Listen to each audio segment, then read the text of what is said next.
Hello and welcome to the Indian Express. I am Monojit Majumdar, editor for explanatory journalism at the Indian Express. Today we are discussing the launch of Chandrayaan-3, the window for which opens at 2:35 p.m. on Friday, July 14th. To discuss the launch and all that happens before and after that, I have with me my colleagues Johnson TA and Amitabh Sinha, both of whom have been writing on science for a long time, and I'm sure they have a lot to tell us on this mission. First, if I may ask you, Johnson, first, what is the Chandrayaan? I mean, is it the rocket that we see on the launch pad, or is it the nozzle on top, which we saw some time back being carried on a truck to the launch pad, or is it something inside the nozzle?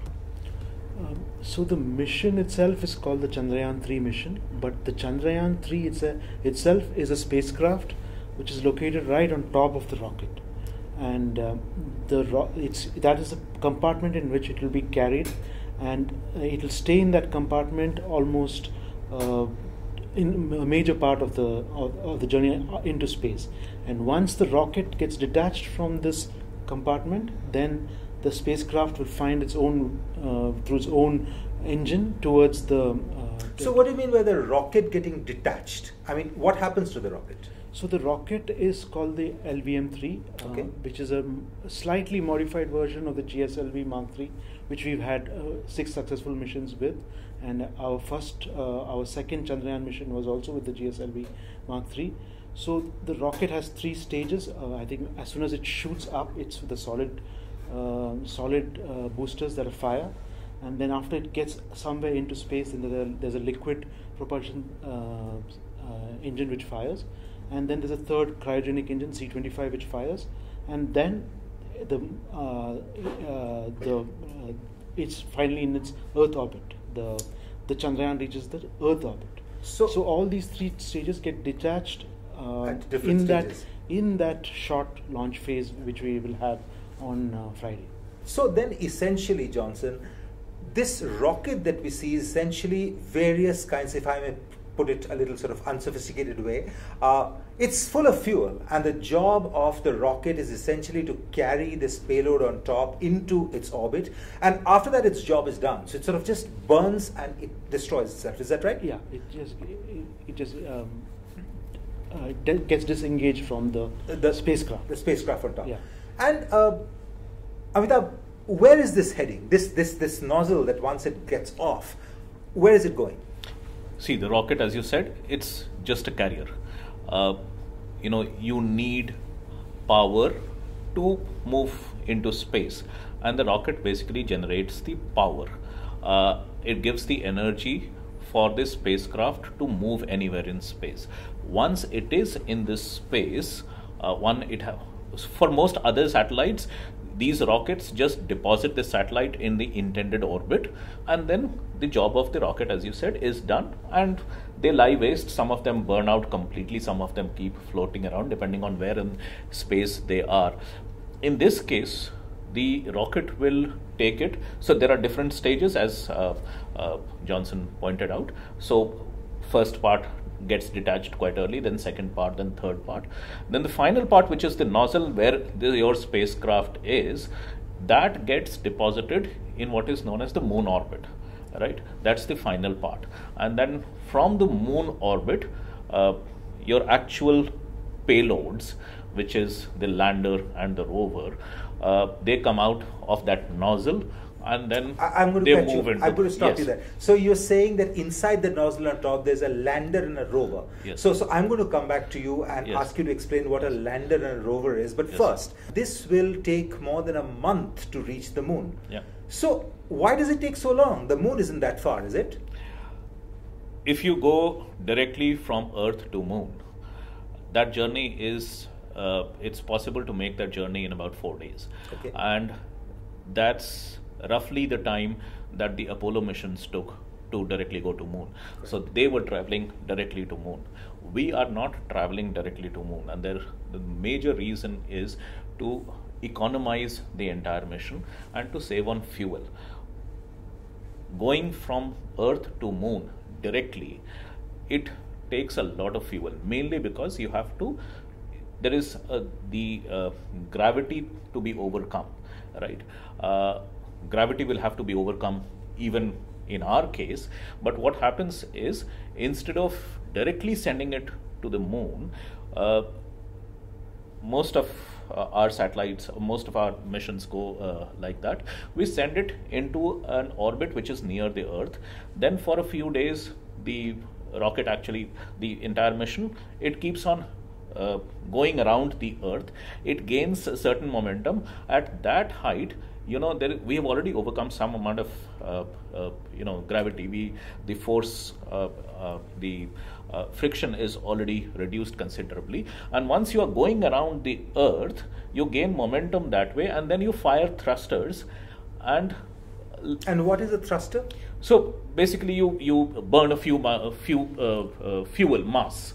Okay. A mass of fuel you burn, and you throw it in one particular direction, so you get energy to go in the other direction, in the opposite direction, right? So at that, when you are at a certain height, then relatively little amount of energy takes you much further in space, because there is lesser amount of friction. So that is how we go.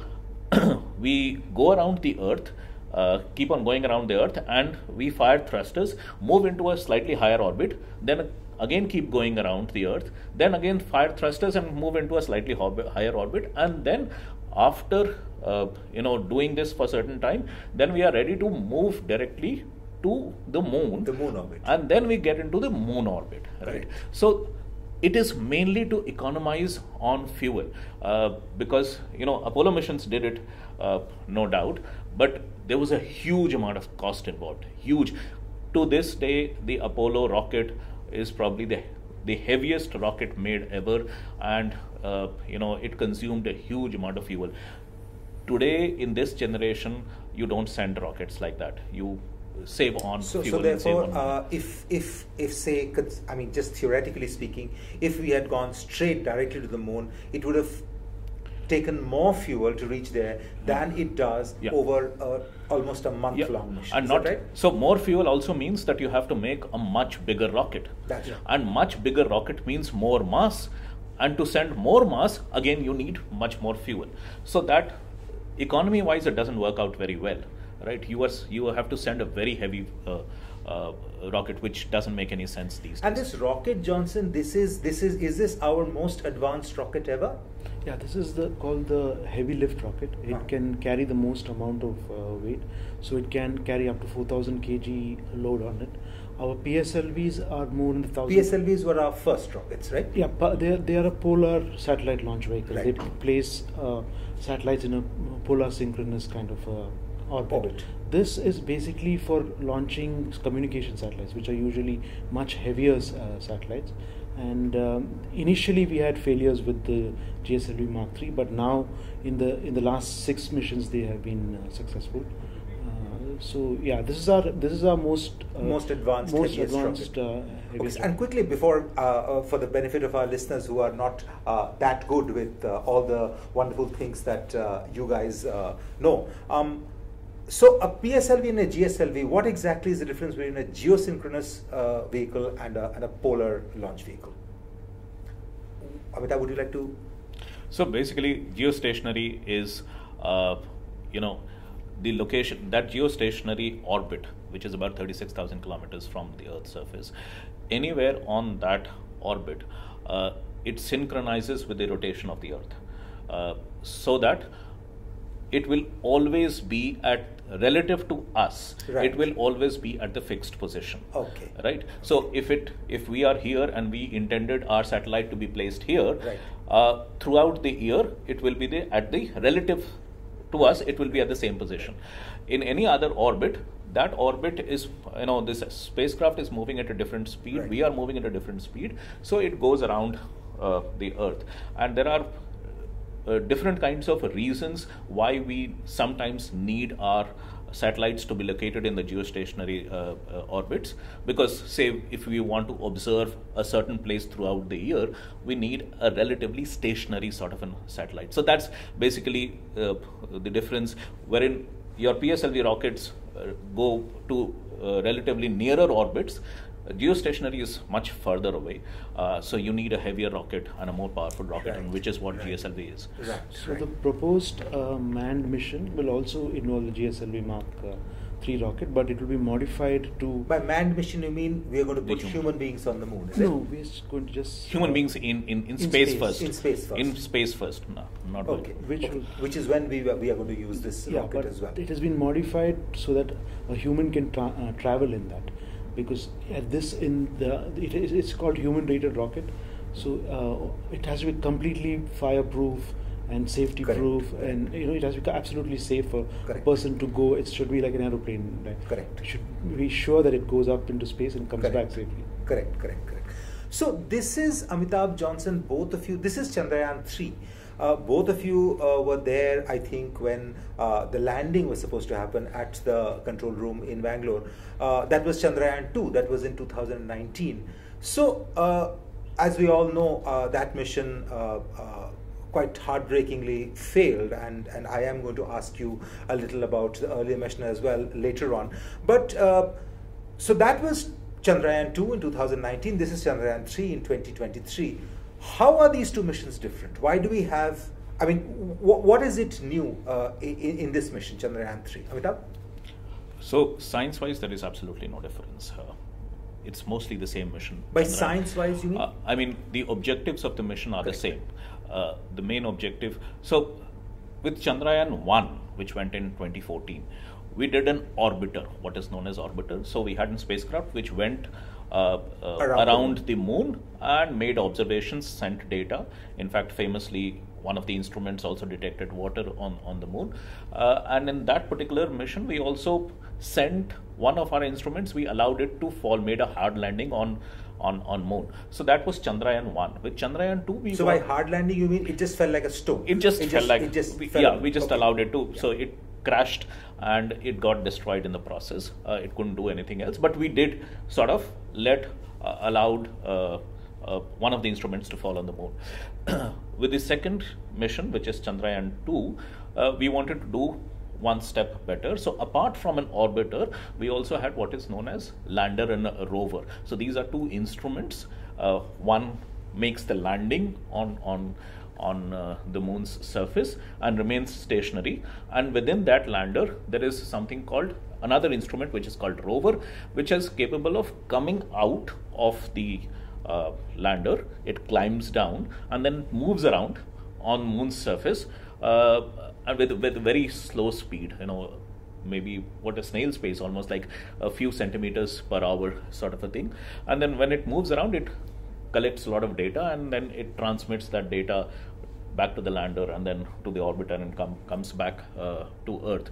So that was the objective of Chandrayaan-2. It was supposed to move to the next level, and we were supposed to... When you say comes back to the Earth, the data comes back. Data comes back to the Earth. So Chandrayaan-2 was supposed to be an orbiter plus lander and rover mission, wherein we were supposed to make a soft landing on the moon.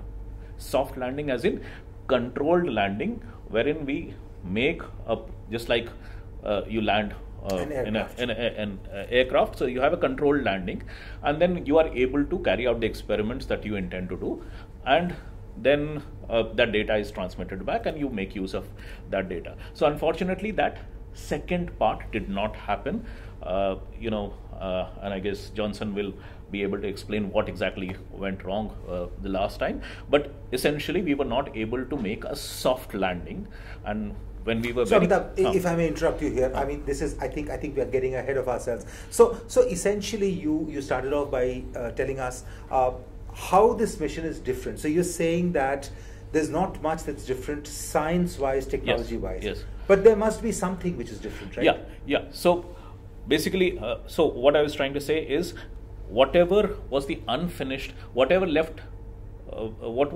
was left incomplete by Chandrayaan-2, this mission is supposed to finish that task. Basically, it has to demonstrate our landing capability. So this mission will demonstrate that ISRO is able to make a soft landing on a planetary surface, which is the moon in this case. So does this mission also have a rover in it? It has a rover. It has a lander. It has a rover. It doesn't have an orbiter part. Okay. But the experiments that this will conduct are more or less the same experiments that were supposed to be conducted by the lander and rover component of Chandrayaan-2.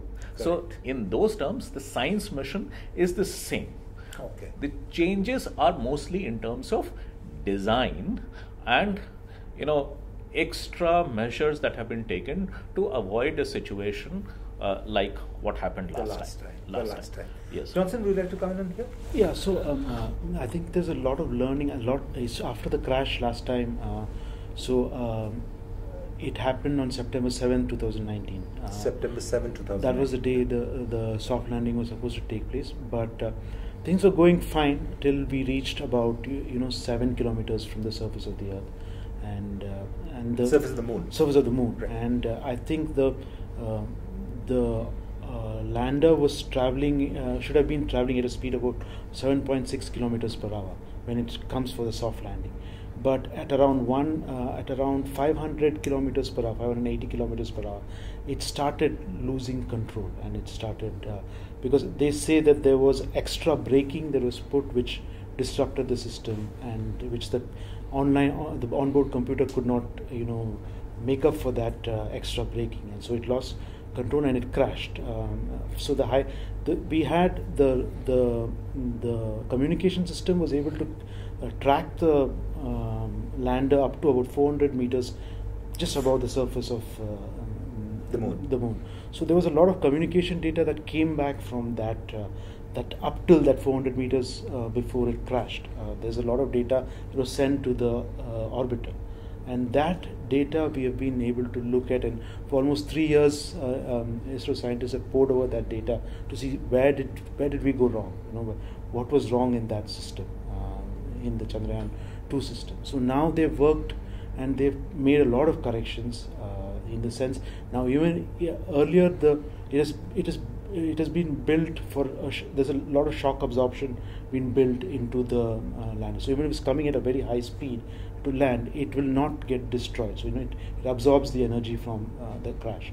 Then the second thing is that it's called a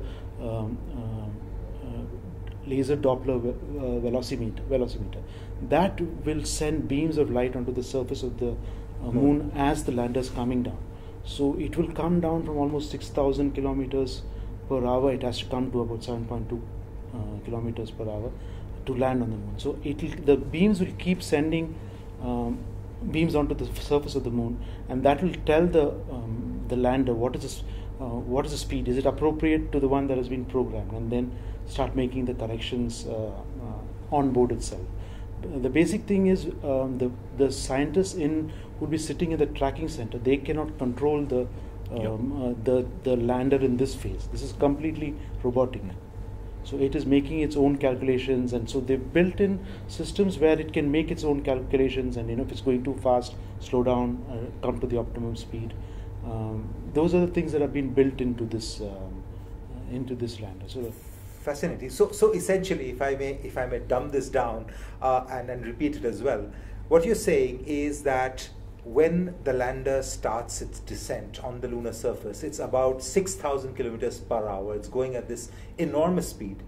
Then, before it reaches the surface, it has to slow down to a pace so that it can softly land rather than crash into the moon. The last time, this mechanism failed. It couldn't slow down because of some problems with the calculations and the computer. Yeah, it failed in the very last few seconds. 400 meters. 400 meters. So we sort of lost control in the 400 meters. Now we are hoping that we will be able to complete the descent softly, and it should land without destroying itself. Yeah. And you're saying that what we have done, our learning from the second mission to the third mission, is we have fixed all the things that went wrong the last time. And in any case, this is not controlled by the scientists who are at the mission center that we see in Bangalore, and it is entirely the onboard computer systems which do it. So we are hoping that that this will. So we have added some extra security features. Some redundancies. Extra redundancy. So if there was one mechanism in the previous time to deal with a contingency like that, now we have 5, measures that will take care of this kind of contingency. Correct. Okay. So and what is the science objective of this mission? I mean, why have we sent this mission to the moon? So, science objective, so we would be landing on the moon for the first time. But there have been other missions that have gone to the moon. And by other missions, I also mean, orbiters that have just gone around the moon. In fact, there have been more than 100 missions to the moon, either orbiter or landers or rovers. All countries put together. All countries put together. So we already know a lot about moon. But there are certain things that this particular mission will do for the first time. One, the location where we are supposed to land, nobody has landed in that place. We are landing very close to the South Pole. The South Pole of the moon. South Pole of the moon. Now that's a location that it doesn't get sun a lot, and you need solar power to power your instruments to keep your instruments alive. So that's another reason why you have not. No one has actually gone to that place, but that's an interesting place to probe. Mainly, as I said, one, that it has not been explored so far. So we are hoping to get a little bit more information on what lies there. Also, the prospect of one thing that we are trying to find on water on moon is water, and as I mentioned earlier as well, that will be in the form of ice, right? It can be in the form of ice. It can be in other forms as well. But in fact, it is not water that we are looking at. We are more interested in the hydrogen part of the water. Okay. So in case if we find water, then there is a potential to extract hydrogen from that. Okay. And the reason why we want to extract hydrogen is that hydrogen can be used as a very good fuel.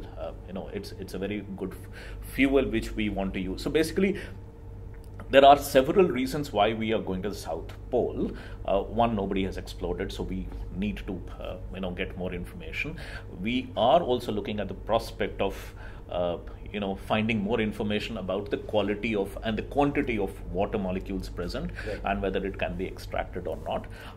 Then other parts of the mission or the science objectives is just trying to find what is the elemental composition of the surface, for example. I mean, what all is it composed of? What are the elements that you find? If you know the elemental composition, you can have a relative knowledge about the kind of minerals that are present. How hard or soft is the surface? So those kind of experiments need to be carried out, and those are the science objectives. More or less, this is what Chandrayaan-2 also wanted to do. Couldn't, but those are the kind of experiments that will be carried out here. So and say we this mission is successful and we managed to achieve most of the science objectives. So are we looking at the moon as some kind of springboard for further outer space exploration? I mean, that's the whole objective, and it's not just us; it's everyone else. As you know, moon. We scaled moon way back, 52 years ago. Correct. Man landed on moon. Forget about lander or rover going back. We have landed human beings on moon 52 years back. Why are we going back to the moon again? Why are we just trying to reinvent the wheel? But not just us, the Americans. The Artemis everyone. mission. Yeah. So in the 1990s, Americans were sending orbiters. 30-40 years after they had landed people on moon. So the missions today are qualitatively different from what was sent by the Apollo missions, right? So at that point of time, if the first human landing happened in 1969, and now it doesn't strike us very, but look at it. It was just 12 years since the beginning of the space age. 57 is when we first sent the first satellite in space. Within 12 years, we landed human beings on moon. Yeah. So what happened is, when we landed on the moon, yes, it was a huge technological sort of an achievement. Giant leap for mankind. Yes. But once we landed there, and after having landed, you didn't know what to do more. I mean, we did bring rocks and we did sort of an analysis of the minerals available there and all the sorts of things. But the technological ecosystem which would have enabled us to do much more wasn't built, because it was just 12 years since the beginning of space age. And suddenly then you realize after the Apollo missions ended, there is a complete lull for almost 2 decades, and there is nothing going to the moon. There are no missions happening to moon. And the moon missions then begin again in the 90s, and roughly, I mean, more frequently in the 2000s, with a very different kind of objective. Right. And suddenly you start exploring moon all over again. Right. So now the mission, all the moon mission, and it's not just about ISRO or India, everyone looking at moon in a completely different objective. The objective Correct. is to reach moon's surface, colonize it, that ways, but basically use moon to be a launch pad for a deeper Correct. space exploration. Correct. The reason you would be able to do it, because moon's gravity is much weaker. So if you are able to launch from moon, Correct. and that's the whole idea, if you're able to launch from moon, yeah. then you can move much deeper into the space Correct. Than is possible from Earth. Absolutely. But to be able to launch, you need huge amount of things. You can't be transporting all I mean, the entire launching facility, the entire control facility, everything, that it has to be built on the moon. Right. And if you have to build, if you have to transport everything from here to moon to build all those facilities, it just doesn't work out. I mean, economically, it doesn't work out, and you will have to make several trips. Absolutely. It doesn't it is not feasible. So then the whole idea is to build it in situ, which is using the resources of the moon itself. And that's why when I said we are looking for hydrogen, because we want to power, that's the source of energy that we are going to use. Also, we are interested in what kind of minerals are available there, so that we use moon's resources to build facilities there. And now we have those technologies which were not available in 1960s. So now we have those technologies, 3D printing and all, wherein you can use the facility resources available on moon, build up a facility, use those facilities to go further. So overall, that's the idea which everyone is working towards. We are still at the starting point. We are not very close to that, but that's the overall objective, and that's the objective that every country is working towards. Fascinating. That's a wonderful summary. Johnson, any last words to this? Would you like to add something to this about how this is our science objective and this is what we are aiming to do? Yeah, I think after the failure in 2019, I think this will be a big. There's been a loss of confidence in the space sector, and so I think this will be a big boost for the Indian space scientists, and it will be a moral boost. So I think the ambition would return into the program to do more ambitious things in the space program. It'll take about more than a month at least to reach the moon. And once it does, and before that, we will be here with you with all the live updates of this very important mission for India.